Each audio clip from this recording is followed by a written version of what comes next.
le point vert. Merci beaucoup Didier pour cette introduction qui va être assez utile pour vous présenter dans quelle mesure Stuart, je vous présenterai le métier, interagit avec les équipes de Google Maps pour apporter le plus de valeur à nos clients.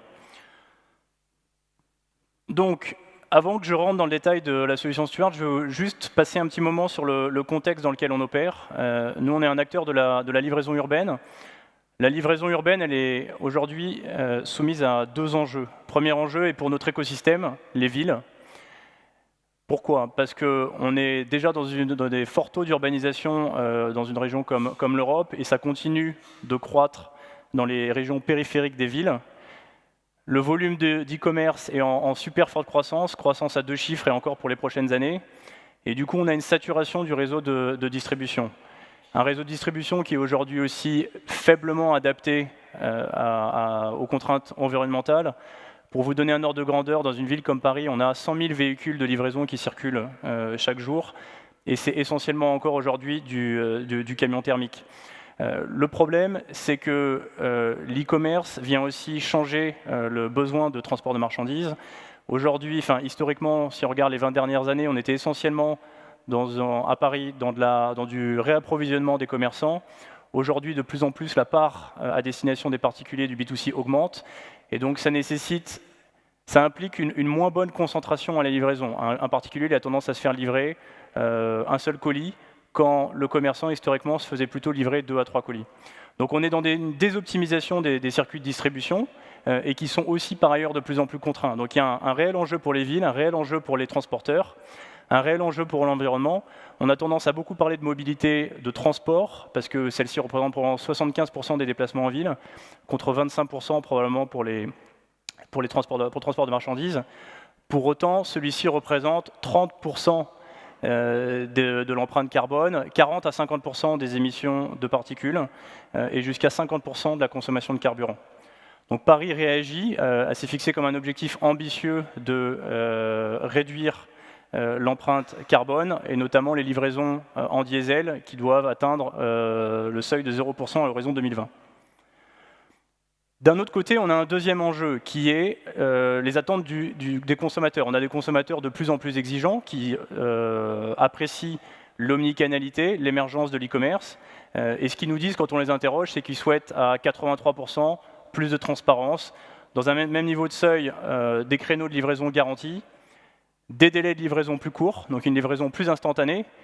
Et ça a un réel impact pour les commerçants, puisque 60% aujourd'hui des achats qui sont entamés en ligne ne sont pas convertis à cause d'un manque de livraison. Et même quand on va plus loin dans le parcours d'achat et qu'on regarde le fameux repeat, on s'aperçoit que 45 à 50% des consommateurs qui ont une expérience de livraison négative ne reviendront pas sur le site internet. Donc la livraison est un véritable enjeu. Donc étant donné qu'on sait que c'est un enjeu pour les villes, on sait que c'est un enjeu pour les consommateurs, quelle est la réponse ? La réponse, elle se trouve dans, et ce que disait Didier sur l'intelligence géospatiale, revoir les circuits de livraison. Aujourd'hui, étant donné qu'on a des consommateurs qui souhaitent être livrés plus vite, il faut qu'on revoie, premièrement, où se situe le bien. Et on a beaucoup de données pour savoir où peut se situer le bien. On peut utiliser l'intelligence artificielle qui peut traquer votre parcours d'achat et vous dire si cette paire de chaussures, vous avez de grandes chances de la vouloir pour le jour même ou pour le lendemain. Toutes ces technologies existent. Et il y a aussi un phénomène qui est très important, qui est la course à la densité. Il y a un phénomène qui est quand même assez important, c'est l'augmentation du réseau de distribution d'Amazon. Aujourd'hui, aux États-Unis, vous avez quasiment un consommateur sur 2 qui se situe à moins de 20 000 d'un entrepôt Amazon. C'est juste colossal quand vous savez qu'Amazon est quand même historiquement pas dans la distribution physique, c'est un e-commerçant. Donc là, quelques chiffres rapides. Amazon, c'est 180 entrepôts, 60 plateformes de livraison locale et 65 hubs. Et son réseau de distribution a été multiplié par 5 avec l'acquisition de Whole Foods, qui rajoute quasiment 430 nœuds de distribution. Donc on est dans un monde aujourd'hui où l'e-commerce est en train de rencontrer la distribution physique, et donc ça donne plein d'opportunités de revoir encore une fois le réseau de distribution. Et c'est là où Stuart intervient, c'est que nous, on est une plateforme de livraison à la demande qui apporte la flexibilité aux commerçants, la flexibilité qui leur est imposée par les particuliers. Donc, on est une plateforme à destination des commerçants, une B2B, on n'est pas une marketplace, comme vous pouvez le voir dans des sociétés comme Uber Eats ou Deliveroo. Et on fournit nos services via soit une application mobile, soit une web application, soit une API, pour être directement intégré dans le canal d'achat des commerçants. Donc, pourquoi je parlais de flexibilité? Parce que dans la logistique urbaine, on parle de plein de cas d'usage différents en fonction de où se situe le stock à un instant T. Le stock peut très bien être dans un magasin, dans ces cas-là, vous allez l'utiliser comme le point de départ de votre logistique. Il peut se situer dans un entrepôt, parce que vous n'avez pas de réseau de distribution physique, ou parce que pour une raison X ou Y, vous n'avez pas la connaissance de vos stocks en temps réel, et donc il faut faire démarrer le produit depuis l'un ou d'un autre entrepôt. Donc on a besoin de s'adapter, et du coup, la plateforme qu'on offre aux commerçants, elle permet de répondre à différents cas d'usage, du point à point, pour du food ou pour un paquet qui doit être livré en express. De la tournée, si vous avez plus de temps entre le moment où le consommateur commande et le moment où démarre la livraison, ou si l'entrepôt se situe un tout petit peu plus loin du consommateur. Et on se repose bien évidemment sur une flotte multimodale parce qu'on doit desservir un tout petit colis comme du plus gros colis, sachant qu'on est très sensible à l'impact écologique. On essaie bien évidemment autant que possible de privilégier des moyens de transport verts, comme le vélo, du vélo cargo de plus grosse capacité, ou des vannes électriques. Et bien sûr, on géolocalise nos coursiers en temps réel, grâce, et notamment avec le lien avec les équipes de Google Maps. Les cas d'usage, je vais aller très vite là-dessus, parce que je préfère vous parler de cas d'usage très concrets. Donc on fait soit du départ magasin, soit du départ dans un entrepôt. On peut même utiliser le réseau Stuart pour échanger de la marchandise entre deux de ces magasins. On peut pousser un retour à la demande, ce qu'on vient de développer avec Zalando, pour permettre sur un créneau de 15 minutes à un consommateur de retourner son colis et éviter de se déplacer en bureau de poste ou en point relais. On peut offrir la même expérience pour les commerçants, ce qu'on appelle de la collecte à la demande, au lieu d'aller au bureau de poste et de fermer le magasin pendant 2 heures pour un achat Internet à l'autre bout du pays. Eh ben, il appuie sur un bouton connecté pour venir chercher, pour qu'un coursier vienne chercher dans l'immédiat son colis. Donc, je vais aller rapidement là-dessus. Trois interfaces pour lesquelles on peut requêter un coursier. Bien sûr, une application mobile, une application web pour ceux qui ont un usage un peu plus récurrent, et l'API pour que la requête vers le coursier soit directement intégrée dans le panier d'achat après la sélection d'une livraison express.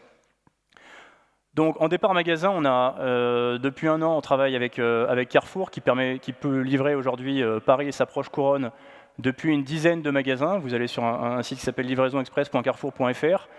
Vous commandez, vous sélectionnez un créneau de livraison de 30 minutes et vous pouvez suivre le coursier en temps réel. Donc tout ça, je vous laisse imaginer dans quelle mesure, et je vais y revenir plus tard, on peut utiliser la suite de produits Google pour nous aider à offrir la meilleure expérience possible pour le consommateur.